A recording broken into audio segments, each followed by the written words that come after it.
Another plant died? Right. I want to say I'm shocked, but I'm really not at this point. Do they have a CPS for plants? Because These little babies did survive, though. So I'm going to just try to propagate these. Turns out she wasn't dead at all. I just needed to surrender to the process. What's up, girl? If you're exhausted from pushing, planning, fixing, micromanaging, making it happen, this video is for you.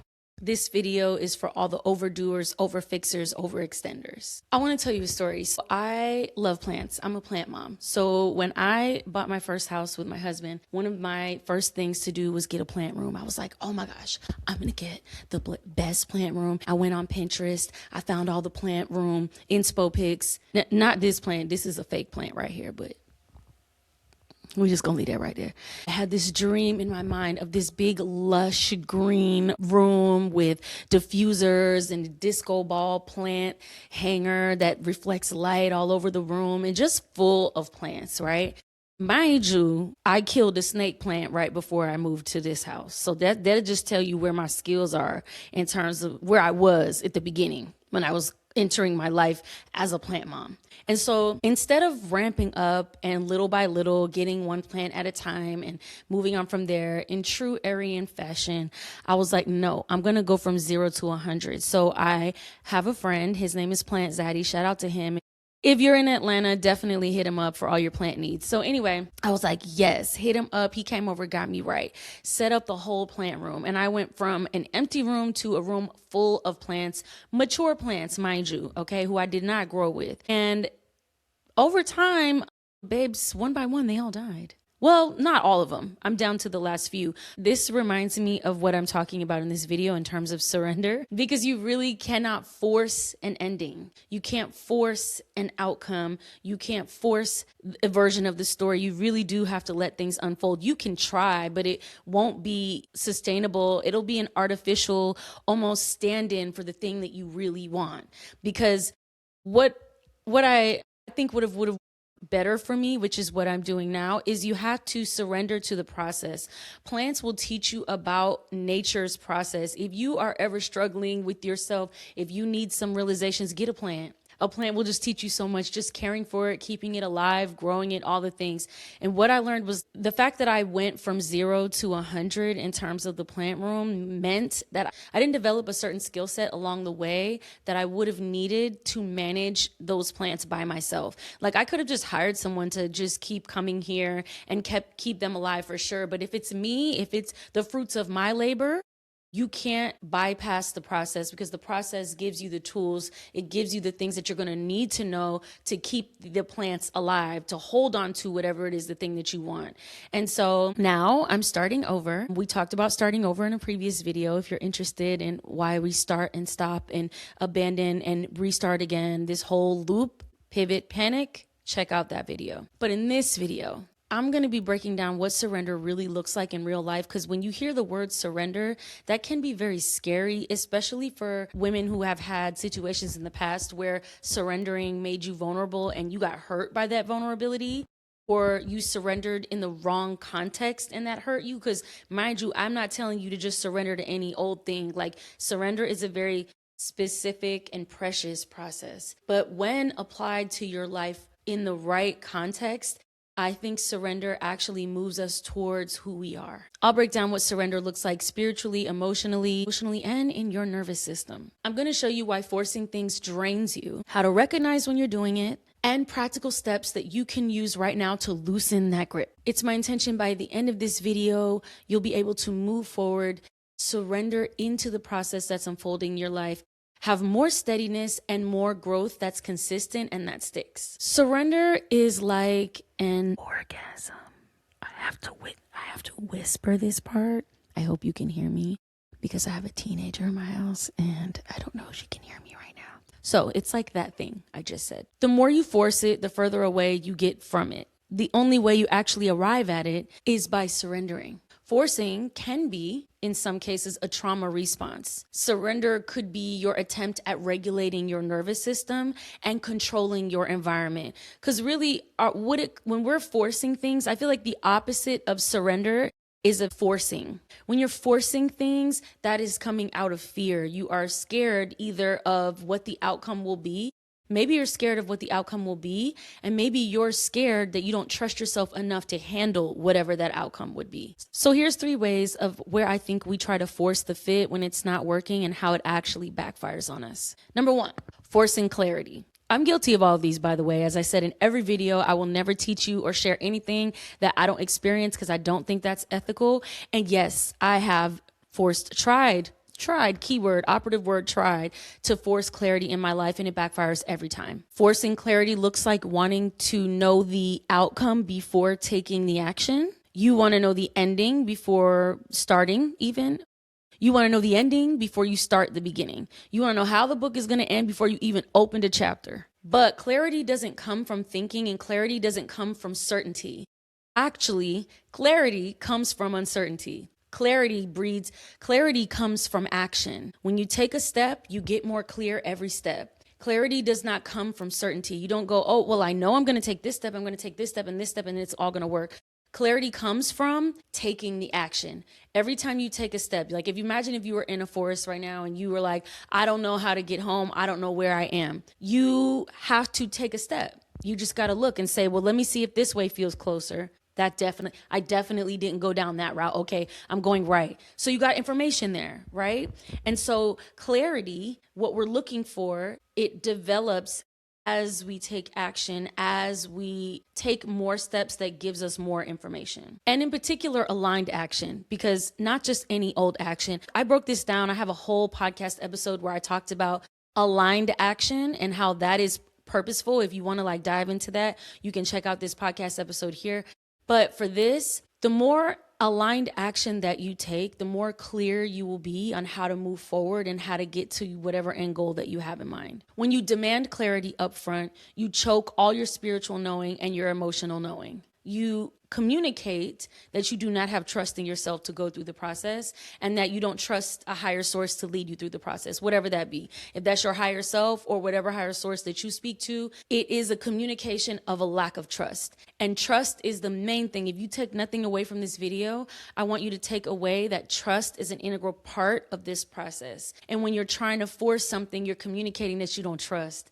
You don't trust if it'll work out. You don't trust. And most of all, again, I feel like what's really behind it always is not being able to trust that you will be able to be okay with however it does work out. When we're trying to force clarity, I'm trying to force a certain ending. We're trying to force the ending that we think we'll be okay in. And the truth is, you've been okay many times in your life in circumstances that were less than ideal. I love doing this thought experiment when you're in a moment and you feel like, I don't know if I can do it. I don't know if I can do this. Remind yourself of all the other times in your life where you thought, I don't know if I can do this, and you absolutely did do it. Underneath the surface, you're really terrified of the ambiguity and the unknown, and you're looking for an escape from that discomfort. But discomfort is not a bad thing. I am definitely not one of those people that has a punishment kink and feels like life is all suffering. Although, shout out to Buddhism, because suffering is an innate part of life. We get really good at suffering. I think that's how we get really good at life, for sure. I don't think you need to just sit in suffering for no reason. However, running from suffering is still suffering. It's suffering in a different font. So you're trying to avoid discomfort, and that's actually bringing you discomfort. The anxiety of not knowing is still discomfort. And discomfort is not bad. Discomfort is information. Actually, I think all experiences are information if you choose. And so what is the discomfort teaching you? And the discomfort is likely teaching you exactly what you're looking for in that clarity. On the other side of discomfort is the clarity you're looking for. This doesn't feel good. Why? I want to get out of this. Why? That's good information that you can use to move forward. Forcing timing. Big one, big one, big one. I am so guilty of this. I think this is from me growing up, in an anxious environment, et cetera, et cetera. I do everything at full speed. I move through life like my house is on fire all the time. And that's something that I've really been reworking and calming my nervous system in many ways. But you want things to happen faster because you're afraid of being stuck, right? The appearance of momentum. We want the feel and the look of I'm taking steps, I'm moving forward, I'm getting closer to my goal. Although the healing process is never linear, we know this. We do live in a world that prioritizes a very linear appearance. But rushing is not momentum, that's panic. And panic does not create a reality that you want to hold on to. Panic will lead you right to that panic pivot that I was talking about in a previous video. Everything that you create from panic eventually collapses because panic is rooted in fear and distrust. And these are not sustainable, and these are not experiences that hold long term in our life in any meaningful way. You're not creating alignment from that place. You're creating contraction. And it's like when you were little, I don't know about you, but I grew up in Florida. And we used to literally drink out the water hose in the summer because we couldn't come inside and out of the house all day. And like, you remember when you used to like kink the hose to stop the water? That's exactly what you do when you make decisions out of panic energy. And sometimes this pressure that we're feeling, this panic that's leading us to, we got to know right now, we got to do the thing right now, is internal. Absolutely. This could be, again, as I talk about many times, dysregulated nervous system. Maybe for whatever reason, this can come internally, but I think it's also pressure that has been placed on us from outside, especially women. And now that everything is so visible, we see so much of people's lives now, more than we ever did. Our parents' generation, all our moms knew about their other friends was maybe what they saw on holidays or what they saw from them at the grocery store or when they went over their house or from the outside of the house. Like, we know intimate details about too many people's lives, to be honest. And it affects us. It makes us compare ourselves to other people. It affects our internal timing, because the timing that might feel natural to you, that might be most abundant to you, that might really align with who you are and what you're supposed to do in this life, might not align with the timing that society has placed on us. It might not look different. And sometimes we're trying to force our timing to fit into society's timing or this structure that we're looking at. Well, by this age, I should have had this done. And then I should have had this done by this age. And then I should have had this done. And it's like, says who? Says who? These are arbitrary timelines that are made up that might work for some people and don't work for a lot of people. And a lot of people suffer because they try to fit their lives into a timeline that does not work for them. And sometimes that messaging is very harmful because it tells you that there's something wrong with the way that you're living your life. And I argue there's not. Maybe there's not. Maybe this is exactly how your life is supposed to unfold. Maybe you're supposed to go 3 steps forward and then 5 steps back and then 10 steps forward. Like, who knows? Again, healing isn't linear. But if you agree that there's a certain time for things to happen in your life, and if you don't hit those exact pinpoints on some type of arbitrary timeline, then you're wrong, then that just shows me that you need to have way more trust in yourself and your higher power. It's like, imagine trying to rush a cake to be done baking. You can sit there all you want and stare at the oven and tell it you need to go in 5 minutes, you need to be baked in 5 minutes. And then you can take it out in 5 minutes for sure, but it's not going to be done. Sometimes things that last take time. Sometimes the best things take time. And sometimes our timing is askew because either we don't trust ourselves enough or we're basing our internal guidance off of external cues, forcing outcomes. This is major. And I actually talked about this on Instagram the other day because I think I see this a lot in my retreats. I've seen this in my own life with a history of codependency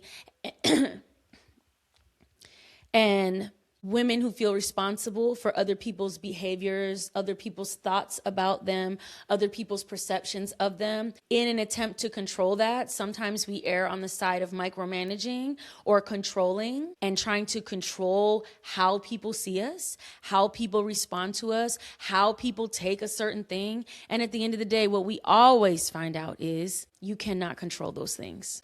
What's a good example for that? I think we're in an age of social media where everybody is hyper visible. There's a lot of energy put into managing how people see us. And we want to make sure that people see us in the way that we like and in this particular way and XYZ. We want to perform these identities or these markers of success. And what I always come to is, I don't know if it's just me, maybe I have a history in acting, maybe I'm just a perceptive person, but you can always see through it. People always see through it. Maybe they don't see through it at the beginning, but maybe you might fool some people, but you definitely ain't gonna fool all the people all the time. Somebody is going to be able to see through that because we always can see what is behind the curtain to a degree.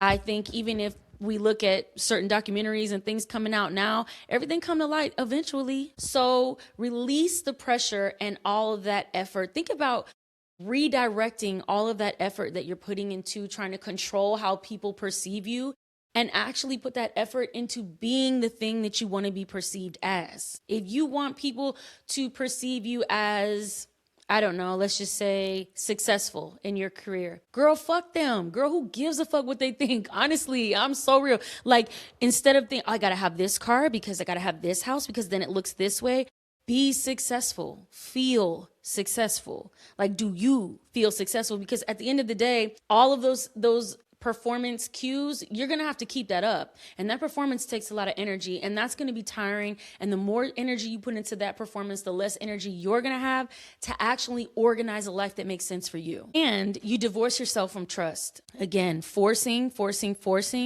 shows that you do not have internal trust or trust in your higher power or trust in things to work out. And you're communicating that things will only get done if you manage it exactly the way you want to from top to bottom. And how is that working out for you? Are you tired? Maybe, right? And then it's even more frustrating when you put in all that energy into micromanaging a thing and it still doesn't work out the way you want. And now you've just wasted energy that could have been put towards actually making sustainable, real, inside out change. All right, so let me leave you with a tool because I want these videos to be very solution based. What's in my control? You're gonna make a checklist. Very easy. No list. You're just gonna make a list. This is a very simple exercise, okay? Column A, column B. Column A is what I can control. Column B is what I can't control. Whatever, think about a situation that's really bugging you right now, something that's very much on your mind, that's making you feel out of control. List all of the things in column A that you absolutely can control. List all of the things in column B that you cannot control. As I've been doing this exercise for many years, what always comes to be true is column B is much longer than column A. There is so many things that you cannot control. So what's the message here? Why try? Focus on what you can control. I know that is easier said than done, but you want to reclaim your power. Every time you go back to that column B and you get to micromanaging and you get to trying to control other people and what they're doing and what they're thinking, you're giving away pieces of your power. Little by little. On the other side, when you focus on what you can control, it kind of becomes kind of silly in a way. Like, who are we to think that we can't control what? Our governments, we can't control the weather. There's so many things that are outside of our control, and yet here we are. And so when you focus on column A, it reminds you of what you do have control over. And you actually have control over quite a bit. When you think about that, you have control about the story that you tell about whatever's happening. You have control over what things you feed into, what things you don't. You have a control over what boundaries you set for yourself, what things you're going to engage in, what people you're going to entertain, what content you're going to consume, etc. And what I want you to really take away from this is the reminder that you will be okay no matter the outcome. You will be able to handle the outcome. You don't expect yourself to be perfect, to handle it in any specific way, but just know you will get through it. I think sometimes we can get into catastrophic thinking when we get nervous and we start panicking and we start forcing. But again, look back to your past at how many other times you were having catastrophic thinking and how many times it did not work out the way you thought it would. Like it wasn't as bad as you thought. And then on the rare occasion it was as bad as you thought, you are still here. You made it through it. You can handle it either way it goes. But focus on what is in control. I promise you it'll calm your nervous system.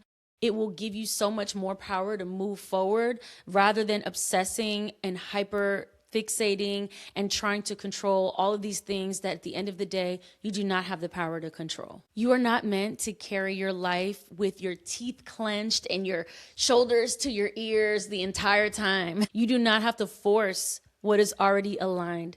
I want you to be reminded of the innate power that you have and all the times in your life when you organized your reality in a way that worked for you. You did it then and you can do it now. You don't have to force what's already aligned. Sit back, fall into a little trust, embrace the surrender, and allow things to work out for you because they will. Surrender is the moment that you stop arguing with what should be, what could have been, what I should have, and then really just accept what is. And isn't there beauty in that? That to me is the surrender, and that is where we release into possibility. Because what do we know? I'm not going to force the fit. I'm not going to try to make something happen. I'm not going to try to make fetch happen. I'm not going to try to force an outcome. I'm going to focus on what I can control, allow myself to accept my reality as it is right now, and take that information forward to make my next best step. If you're in a season where you're ready to soften, you're tired of forcing and fixing, you can definitely check out my Unruly and Rising workbook that I have. It's a companion to these video series. You can get that for free in the description below. And then if you really want to dive further, you can check out my mini course as well. And if you're just nosy, I don't know, you just want to follow me, I have a subscriber stories on my Instagram. It's $5 a month there. Who knows what you'll find? Maybe I'll be vlogging, behind the scenes family stuff. I'll be sharing random philosophies, pop culture thoughts, insights about my life, what I'm working through. As I said, I never share anything that I'm not also working through. Whatever, you never know what you'll find there. I just know it's a great time, okay? It's going to be huge, all right? I love you. I hope you enjoyed this video, and I'll see you next time. Give